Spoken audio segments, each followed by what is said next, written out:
Moi, je m'intéresse de la situation dont on fait face dans notre pays. Et dans l'art contemporain, les choses ne bougent pas dans les musées ou dans les galeries, mais sur les réseaux sociaux. Les arts les plus importants ont été présentés, notamment sur les réseaux sociaux. Donc, c'est le sujet, éventuellement le point de départ de mon intervention. Maintenant, je saute à l'espagnol parce que l'espagnol est aussi une des langues de Laika.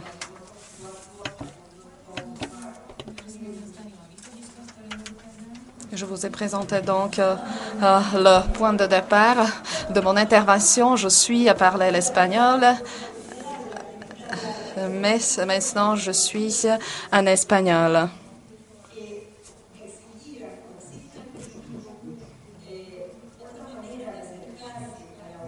Nic. Ver con los parámetros convencionales, ortodoxos y penetrants.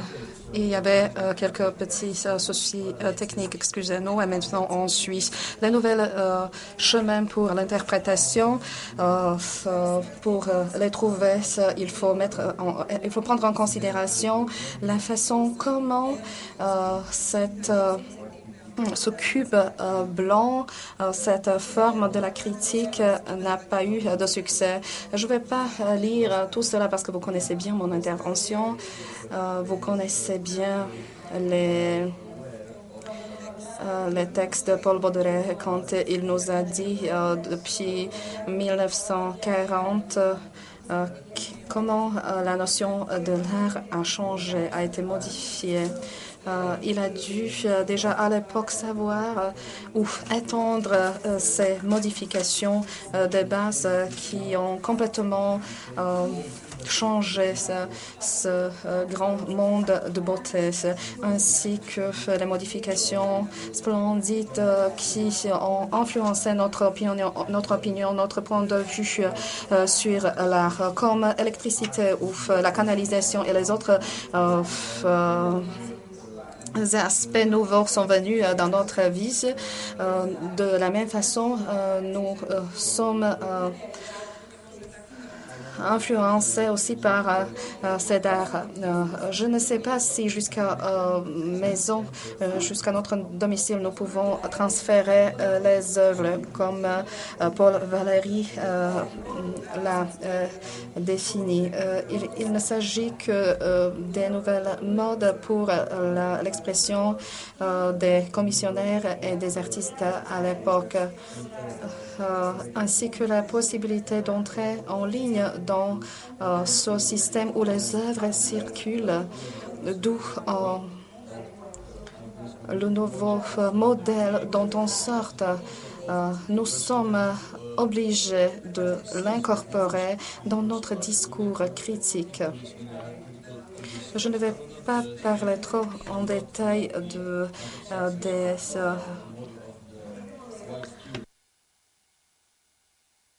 des insuccès du cube blanc, seulement de ces expressions, de ces conseils, comment essayer de percevoir cette espèce blanche, ce cube blanc.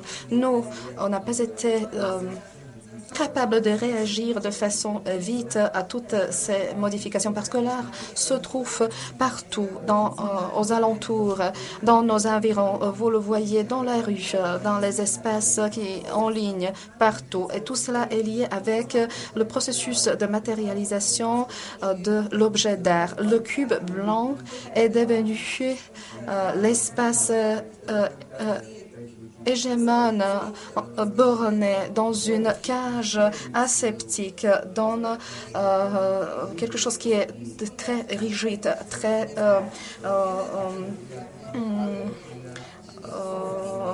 petit. Donc, nous, en tant que critiques, nous devons générer les nouveaux modes, comment capter cette air. Et vu par exemple notre pays, il faut ajouter tous les problèmes tous les problèmes pratiques pour organiser les expositions dans les galeries, le transfert, le transport, etc. En ce qui concerne les expositions internationales, tous ces aspects pratiques sont très importants parce que cela devient partie des problèmes qui sortent, qui sont soulignés. Mais je pense que le facteur le plus important a été présenté par le développement des processus nouveaux en ce qui concerne le langage, l'élimination de différentes frontières dans le domaine d'art. Quand je regarde tous ces aspects pratiques, par exemple, je me souviens de l'exposition qui a été organisée chez nous. Nous avons élaboré le projet 2.0, ce qui offre les locaux alternatifs flexibles pour pouvoir diffuser l'art contemporain. Mon objectif que j'ai voulu souligner pendant ce congrès est de soutenir, d'intégrer beaucoup plus de pays, donc d'augmenter le nombre de pays participants à ce type de congrès, essayer d'incorporer les nouvelles structures qui concernent les domaines d'art, les domaines esthétiques, qui créent une liste de problèmes dont je vais parler après. Cela fonctionne de deux façons. Avec la présence des jeunes artistes qui sont invités, avec la présence des artistes qui sont choisis sur la base de la sélection des commissionnaires d'art, il faut tout d'abord régler les conditions à remplir. En ce qui concerne la compréhension de la critique d'art, là, nous voyons la modification significative de la part de l'artiste. Nous leur demandons de présenter la synthèse beaucoup plus importante pour pouvoir exposer son œuvre, parce que pour les congrès, pour les expositions de futur, les locaux qui seront destinés à organiser ces expositions seront beaucoup plus flexible, beaucoup plus mobile. Cette interprétation élimine toute l'aura de l'œuvre maître du passé. Donc cet aspect est complètement éliminé. Pendant toute la vie, nous, en tant que critiques, nous avons travaillé dans ce domaine, nous avons eu cette marge de manœuvre. Mais actuellement, nous voyons les nouvelles formes d'interprétation, de transfert les œuvres grâce à des nouvelles technologies. Donc c'est mon point de vue en large. Moi, je voudrais avoir à ma disposition les dessinateurs qui ont, par exemple, préparé le logo pour ce congrès. Mais dans mon intervention, j'ai voulu combiner les artistes participants, les artistes qui étaient très engagés, qui ont voulu utiliser les nouvelles formes d'expression, comment s'exprimer de façon poétique, comment exprimer aussi les points de vue ou les approches politiques dans notre pays, à Venezuela. Tout cela se base sur le contexte contemporain vénézuélien. Je vais essayer en parler de façon un peu plus simple, plus simpliste, parce que chez nous, la situation est très complexe. Actuellement, la population vénézuélienne est divisée en deux parties. Il y a la partie qui est contre, la partie qui est pour le gouvernement. Donc, il y a vraiment des tensions qui sont notables. Nous avons la manque d'alimentation, d'aliments, la corruption qui est très enracinée. 25 000 de personnes, de mes concitoyens ont perdu la vie pendant toutes ces tensions, pendant toutes ces manifestations, etc. Moi, je les réduis de façon draconienne, mais juste pour vous décrire la situation contemporaine. Le gouvernement n'est pas à la hauteur de résoudre cette situation. L'opposition non plus n'a de solution et les artistes essaient de réagir. Ils réagissent vivement. Ils ont réalisé cette constatation pour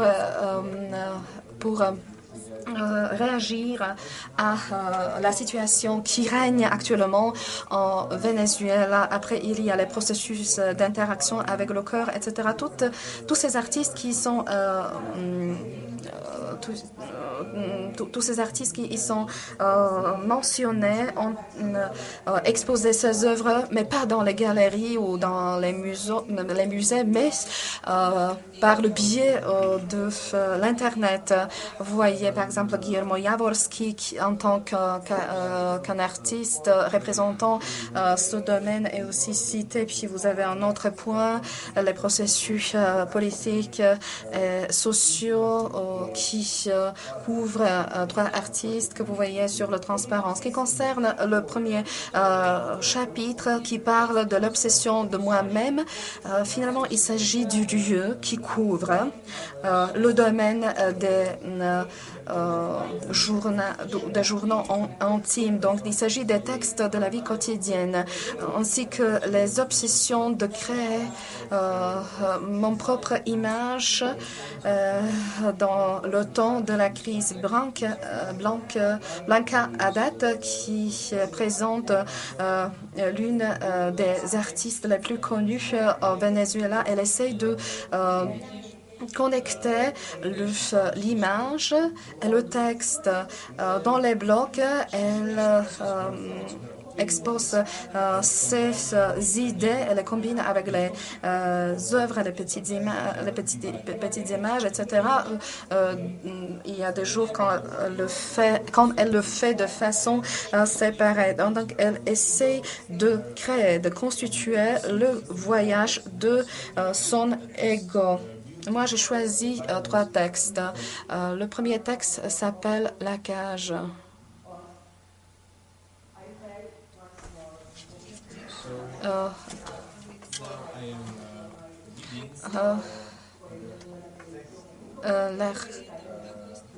Madame Cardenas est en train de lire le texte en anglais.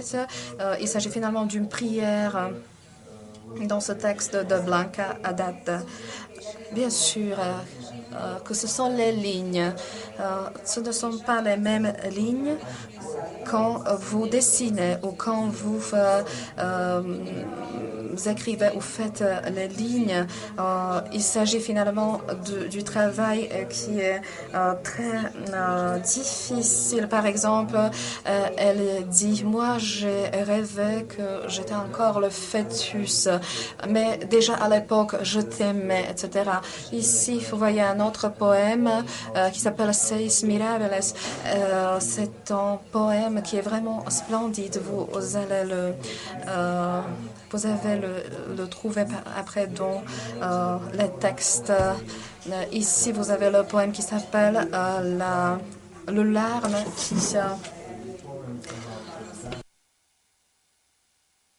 qui pleure. Je peux lire un extrait de ce poème où vous pouvez trouver la réaction qui est connectée avec la création de son propre ego et avec la destination d'un autre chemin. Après, je peux citer Francisco Vassi. Il s'agit d'un artiste qui, presque de façon quotidienne, par son Facebook, présente son autoportrait. Moi, je perçois cet artiste comme une certaine critique qui est très virulente. Il réagit par ces images à la situation quotidienne à Venezuela. Par chaque image, il nous montre, il nous expose vraiment des images complètes qui sont intimement liées avec la situation au Venezuela, comme j'ai déjà dit. Chaque niveau expressif représente un texte qui parle de la corruption,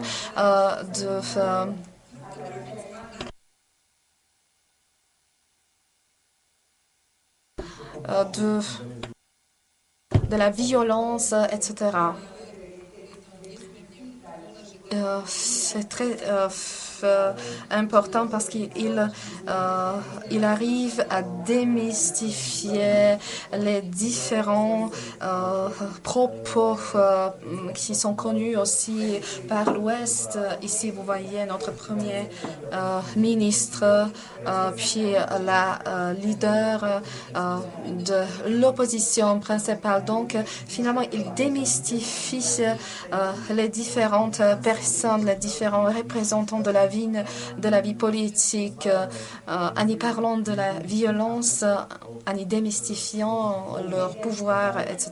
El segundo campo de constelación de problemas.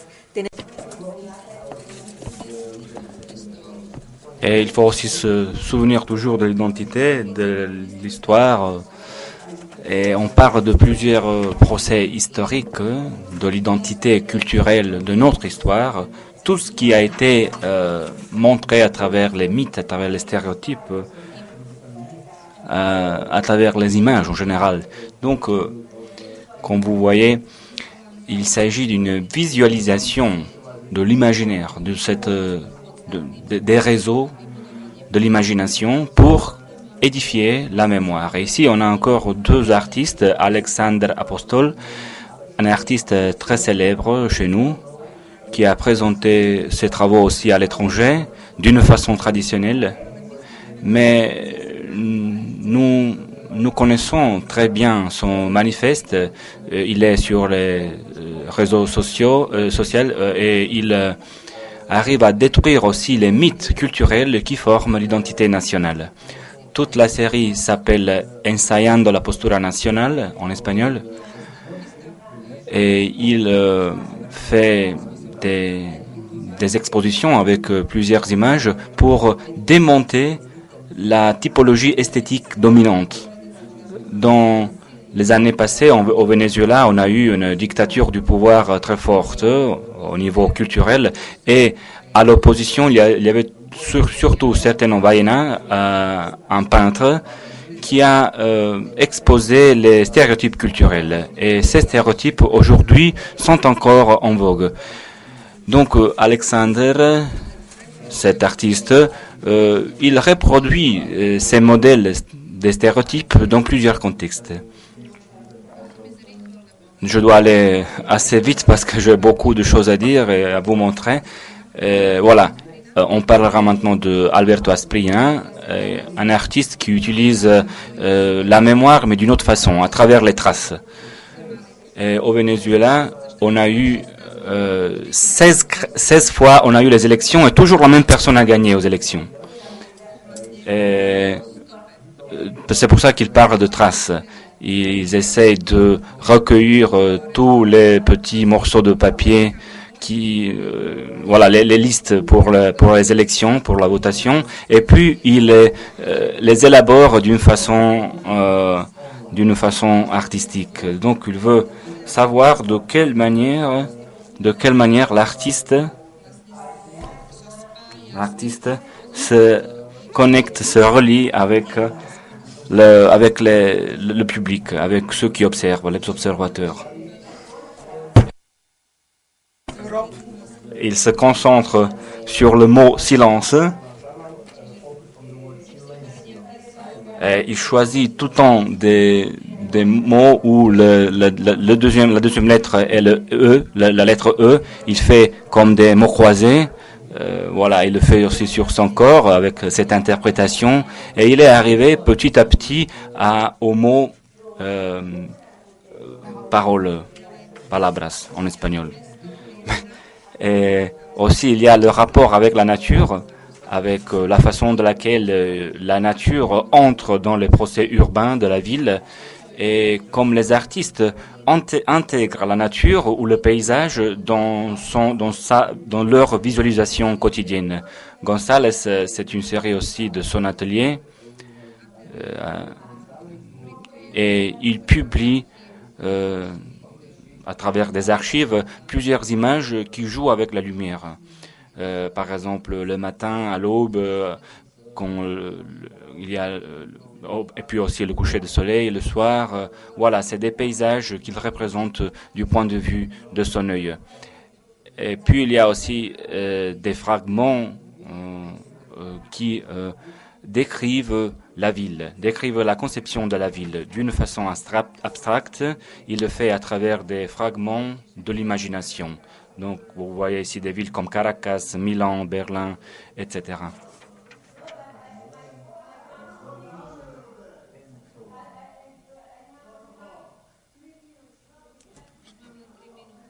On a encore 3 minutes jusqu'à la fin. 3 minutes.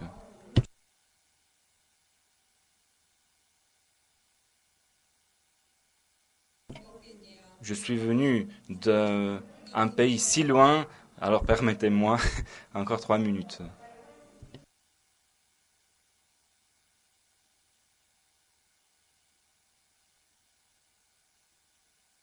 Voilà, il s'agit de fragments, donc des miettes, si vous voulez, de la ville de Caracas, dans la ville de Caracas ici. Et puis, en ce qui concerne les registres de l'intimité, il y a aussi une nouvelle façon de rejoindre, d'arriver au thème classique du portrait.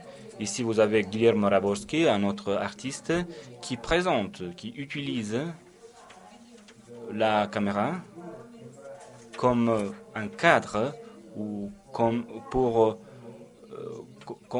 un cadre pour pour faire des images qui ne sont pas attendues, à l'improviste. C'est des images qui ne font pas partie des portraits classiques, mais c'est une nouvelle manière de concevoir le portrait. Et il le fait aussi à travers Skype. Il présente pas seulement les gestes mais des gens, mais aussi le milieu où ils sont. Des milieux qui sont insolites des fois, des milieux qui sont inattendus. Donc c'est un nouveau point de vue sur le portrait. Ici, vous pouvez avoir aussi d'autres éléments. Il a réalisé la critique de l'art, a aussi fait ses conclusions, ses déclarations aussi sur ses portraits, un nouveau point de vue du portrait.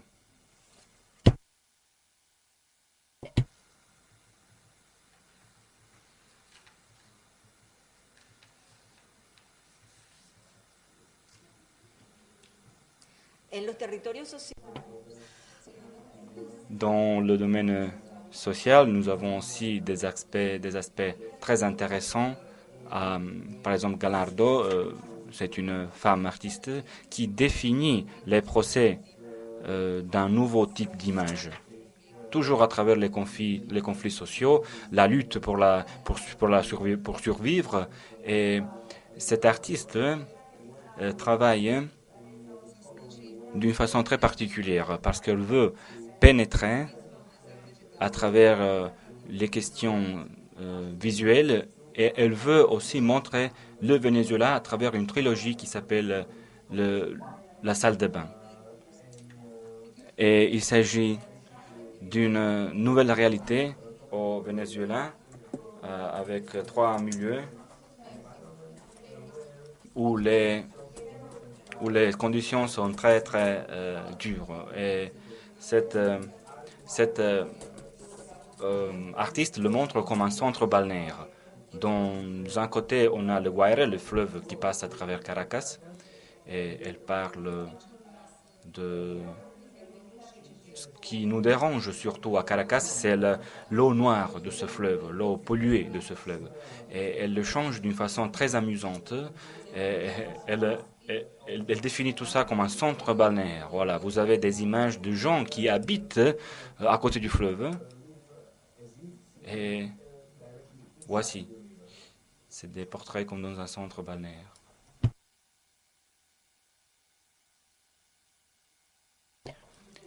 En réalité, on pourrait utiliser plusieurs espaces. Et par exemple, elle a aussi d'autres images d'une colline sur Caracas, sur la capitale du Venezuela.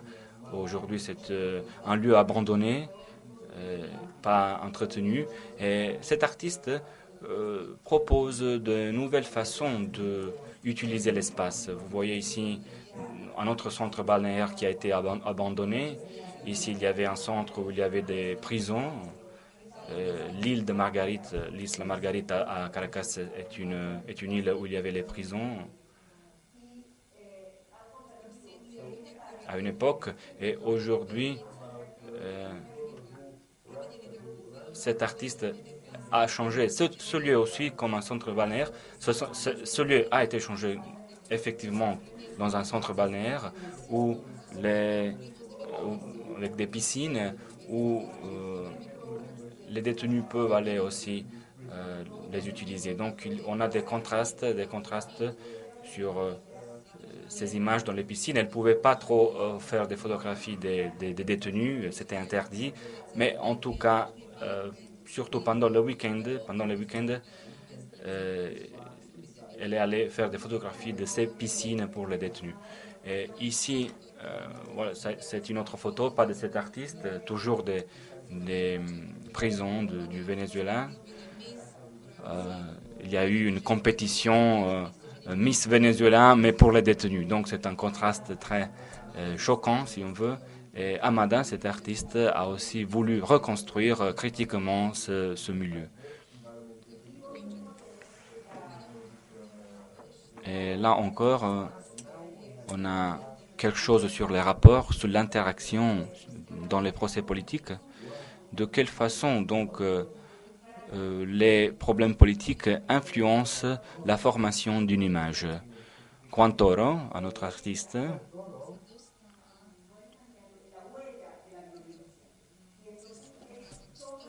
montre à travers les images les traces de la haine, les traces qui sont laissées par la haine. Et il montre la haine dans ces images, dans les rues, à travers aussi, mais toujours à travers les traces laissées, les conséquences. Voilà, vous voyez des trous, des taches de sang, des figures. Voilà, en général des traces. Ici, on a les figures aussi des familles, des victimes de la violence. Ici, on a aussi les numéros qui sont attribués aux morts dans les hôpitaux, dans les morgues. Souvent, ces expositions ne peuvent pas être faites publiquement. C'est pour ça que les artistes les publient sur les réseaux sociaux. Et cet artiste, il est ce qu'on appelle aujourd'hui un hacker. Il est un pirate pirate électronique qui utilise la technologie, le langage de l'art en créant une infiltration dans les sites web. Et il est réussi aussi à s'infiltrer dans la boîte email de Chavez. Et il a lu les messages des prières que les gens faisaient à Chavez, des demandes, des désirs que les gens exprimaient au président de notre pays. Et lui, il a réussi à entrer dans la boîte email du président. Bien sûr en dénonçant certaines choses.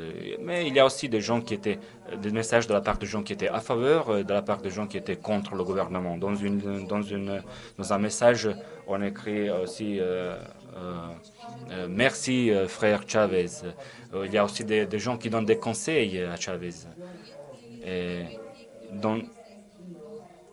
il y a des phrases qui sont des véritables prières. Et lui, il a fait après une exposition à Londres de ces messages de la poste électronique, du courrier électronique, de tout ce que les gens demandaient à Chavez. Et puis, la dernière édition du projet 2.0, cet artiste, il a un blog où, à travers un blog qui s'appelle Calados Capitales, il s'agit d'un projet où il parle de l'économie. Il utilise plusieurs éléments de l'architecture et aussi les tickets des transports en commun. Et ce projet s'appelle infiltration principale. Il s'agit de symboles. Il prend des images, des symboles, des monuments, des édifices, des bâtiments. Et il montre comment ils ont perdu la valeur, comment ces monuments, vous voyez, c'était la Banque centrale de Cuba. Et bon, je vais terminer, je vais terminer. Et ici, on a la dernière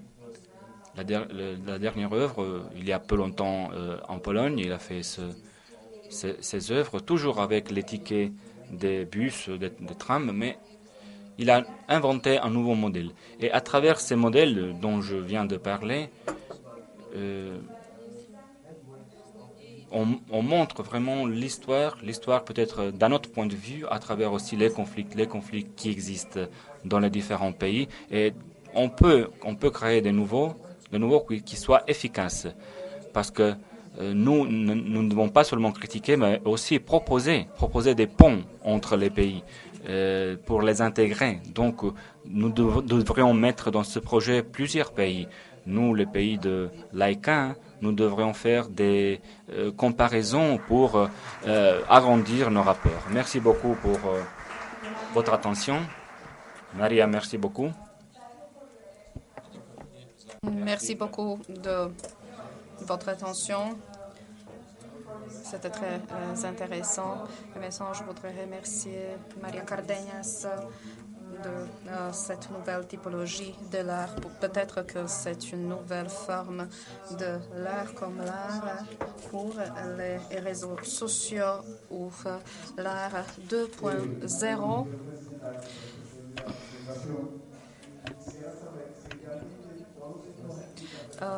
Maria Luz, je voudrais te remercier de ton intervention. Comme Alexander Poster et les autres artistes chez nous en République dominicaine, nous avons aussi les artistes qui travaillent sur les mêmes sujets.